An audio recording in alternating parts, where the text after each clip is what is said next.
നിങ്ങളുടെ ഇഷ്ട പരമ്പരകൾ എക്സ്ക്ലൂസീവായി സൺ നെക്സ്റ്റ് ആപ്പിലൂടെ തികച്ചും ഫ്രീ ആയി ഇപ്പോഴേ ആപ്പ് ഡൗൺലോഡ് ചെയ്യൂ. പേടിച്ചതുപോലെ അഭിനയിക്കെങ്കിലും ചെയ്യാ ആശാനെ. ഒന്നുമില്ലെങ്കിലും മേഡം യൂണിഫോം വടി പോലെ തേച്ചിട്ടുണ്ട് വന്നതല്ലേ. ആയിക്കോട്ടെ, ബഹുമാനിച്ചേക്കാം. പാസ്പോർട്ട് കിട്ടണമെങ്കിൽ ഞാൻ ചോദിക്കുന്ന ചോദ്യങ്ങൾക്ക് മര്യാദയ്ക്ക് ഉത്തരം തരണം. ഓ, മാഡം ഒന്ന് ചോദിച്ചു നോക്ക്, ഞാൻ എന്തും തരും. തനിക്കെതിരെ എന്തെങ്കിലും കേസുണ്ടോ? അങ്ങനെ ചോദിച്ചാ ഓർത്തെടുക്കാൻ കുറച്ച് പാടാ. പിന്നെ എനിക്കെതിരെ കേസ് കൊടുക്കാൻ കുറെ പേർ ഇറങ്ങി തിരിച്ചതാ. തല്ല് കേസ്, കുത്ത് കേസ്, അതിക്രമിച്ച് കയറൽ. ആശാനെ, പീഡനം അത് മറക്കരുത്. അത് ഞാൻ എങ്ങനെ മറക്കും? അങ്ങനെ പലതും. പക്ഷേ എന്താന്നറിയില്ല, കേസ് കൊടുക്കാൻ പോകുന്നതിന് തൊട്ട് മുമ്പേ അവന്മാരുടെ കൈയും കാലും ഒടിയും. പിന്നെ ആരും കേസ് കൊടുക്കില്ല. പക്ഷേ എനിക്കെതിരെ പരാതി കൊടുത്തൊരുത്തി ഭയങ്കര മിടുക്കിയായിരുന്നു. അവള് പരാതി കൊടുത്ത അടുത്ത ദിവസം ഫ്ലൈറ്റ് കയറി അങ്ങ് കാനഡയിലേക്ക് പോയി. അതുകൊണ്ട് ആ കേസ് മാത്രം എന്റെ പേരിലുണ്ട്. അയ്യോ,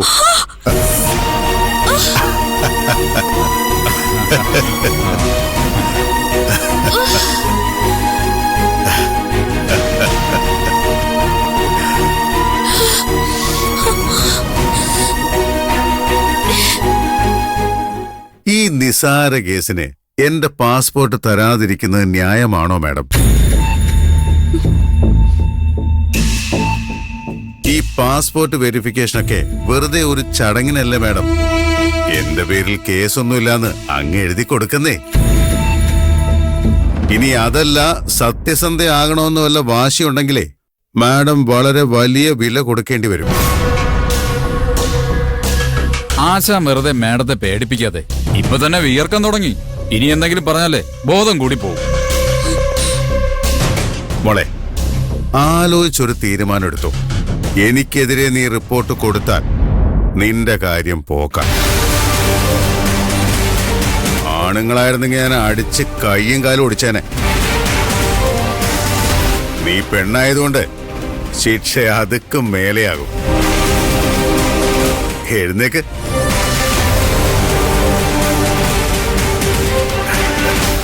ആ ഫയലൊക്കെ എടുത്തോ.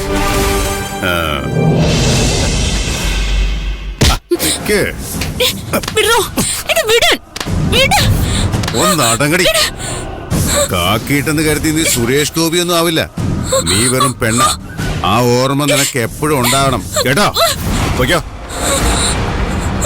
അതെ, എനിക്ക് പാസ്പോർട്ട് കിട്ടിയില്ലെങ്കിൽ ഞാൻ നിന്നെ കാണാൻ ഒരു വരവും കൂടി വരും. അന്ന് ഞാൻ ഇത്രയും മാന്യമായി പെരുമാറില്ല. ഓക്കോ?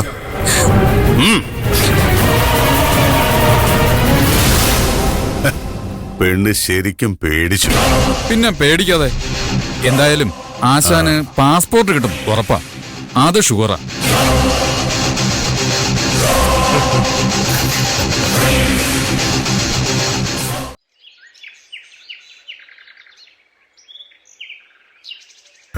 ഫ്രാൻസിസ് സാർ അറിഞ്ഞോണ്ടാ സാറേ ജോർജിന്റെ ഫയൽ മഞ്ജുവിന് കൊടുത്തത്.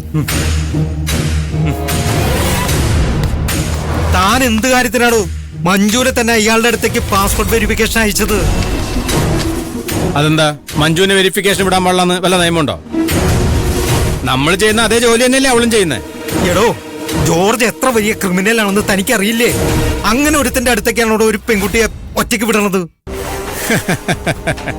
എന്റെ കർത്താവേ, ഒരു പോലീസുകാരിക്ക് സെക്യൂരിറ്റി ആയി വേറൊരാളെ വിടേണ്ട അവസ്ഥയാണല്ലോ. ഇതിനൊന്നുള്ള ധൈര്യം ഇല്ലെങ്കിലേ ഈ പണിക്ക് നിൽക്കരുത്.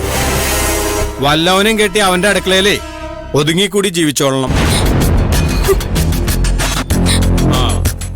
ആരെങ്കിലും എന്തെങ്കിലുമൊക്കെ പറഞ്ഞ അപ്പ തുടങ്ങും കരച്ചിൽ. ഓ, ഇവിടെയൊക്കെ എന്തിനാ സാറേ വെറുതെ ഡിപ്പാർട്ട്മെന്റിൽ വെച്ചോണ്ടിരിക്കണേ? ഇത്രയും ധൈര്യം ഉണ്ടായിരുന്നെങ്കിൽ ജോർജിന്റെ അടുത്ത് പാസ്പോർട്ട് വെരിഫിക്കേഷന് തനിക്ക് പോയാൽ പോരായിരുന്നു. അത് എനിക്കാരും ബോധിപ്പിക്കേണ്ട ആവശ്യമില്ല. എന്റെ പണി എങ്ങനെയാണെന്നേ വർഷങ്ങളായിട്ട് എന്റെ കൂടെ ജോലി ചെയ്യുന്നവർക്കറിയാം. സ്വന്തം കഴിവ് തെളിയിക്കേണ്ട ആവശ്യമേ ഇവൾക്കാ ഉള്ളത്. ഇത് അതിനു പറ്റിയൊരു അവസരമായി കണ്ടാൽ മതി. എന്തിനാ സാർ ഇങ്ങനെ വെറുതെ സമയം കളയുന്നത്? നമുക്ക് ആ വർക്ക്ഷോപ്പിലോട്ട് കയറിച്ചെന്ന് ആ ജോർജിനെ അറസ്റ്റ് ചെയ്ത് ലോക്കപ്പിലിട്ട് ഇടിച്ച് ഇഞ്ച പരുവാക്കാം. ബിജുക്കുട്ടോ, ഇതൊക്കെ സിനിമയിലേ നടക്കൂ. അവനെ അത്യാവശ്യം വലിയ ആളുകളായിട്ട് ബന്ധമുണ്ട്. അറസ്റ്റ് ചെയ്താലും മണിക്കൂറുകൾക്കുള്ളിൽ അവൻ പുറത്തിറങ്ങും. നമ്മൾ അവനെ അറസ്റ്റ് ചെയ്താലേ അതിന്റെ ദേഷ്യം കൂടി അവൻ മഞ്ജുവിന്റെ മേലെ തീർക്കും. ഒരു കാര്യം ചെയ്, നീ ആള് പ്രശ്നക്കാരനല്ലെന്ന് ഒരു റിപ്പോർട്ട് കൊടുക്ക്. അയാളെ കൊണ്ടുള്ള ശല്യം തീരില്ലേ? അങ്ങനെ ചെയ്യാൻ പറ്റൂലല്ലോ മിനിമോളെ. രജിസ്റ്ററിലെ പാസ്പോർട്ട് വെരിഫിക്കേഷന് പോയത് മഞ്ജു ആണെന്ന് എഴുതി ഒപ്പിട്ടിരുന്നു.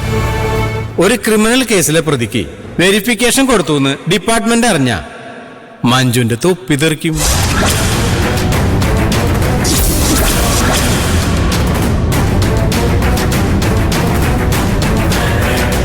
തനിക്ക് മഞ്ജുവിനോട് എന്ത് പകയാണോ ഉള്ളത്? ഇങ്ങനെ ഒരാളെ ദ്രോഹിക്കരുത്. എനിക്ക് ആരോടൊരു പകയില്ല സാറേ. നമ്മളെല്ലാവരും കഷ്ടപ്പെട്ട് ടെസ്റ്റ് എഴുതി ജോലിക്ക് കയറിയവരാ. അതിന്റെ ചൂടെ നമുക്ക് ഈ ജോലി ചെയ്യുമ്പോ ഉണ്ടാവും. ആ ചൂടെ തന്ത ചത്തിട്ട് ജോലി കിട്ടിയവർക്ക് ഉണ്ടാവില്ല.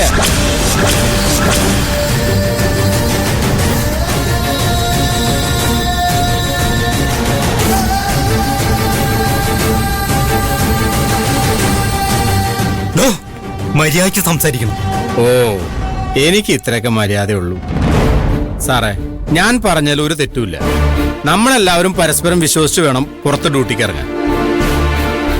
സാർ ആത്മാർത്ഥമായിട്ട് പറ, നമ്മൾക്ക് ആർക്കെങ്കിലും ഒരു അപകടം പറ്റിയ ഇവള് വന്ന് രക്ഷിക്കുമെന്ന് സാറിന് തോന്നുന്നുണ്ടോ? ഇല്ല.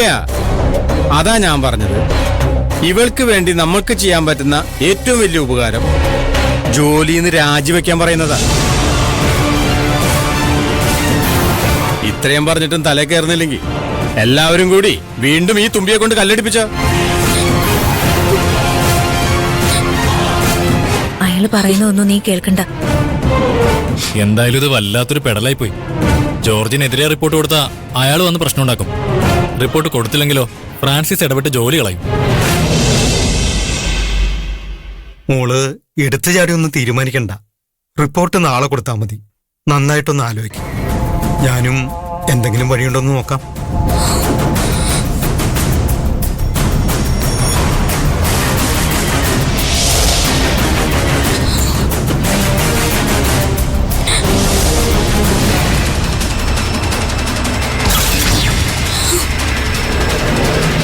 എനിക്ക് പാസ്പോർട്ട് കിട്ടിയില്ലെങ്കിൽ ഞാൻ നിന്നെ കാണാൻ ഒരു വരവൂടെ വരും. അന്ന് ഞാൻ ഇത്ര മാന്യമായി പെരുമാറിയെന്ന് വരില്ല. എനിക്ക് നിന്നിലുള്ള വിശ്വാസത്തിന്റെ പകുതി നിനക്ക് നിന്നോട് തന്നെ തോന്നിയാൽ മതി. നിനക്ക് നേരിടാൻ പറ്റാത്തതായി ഒരു പ്രശ്നവും ഈ ഭൂമിയിൽ ഉണ്ടാവില്ലല്ലോ.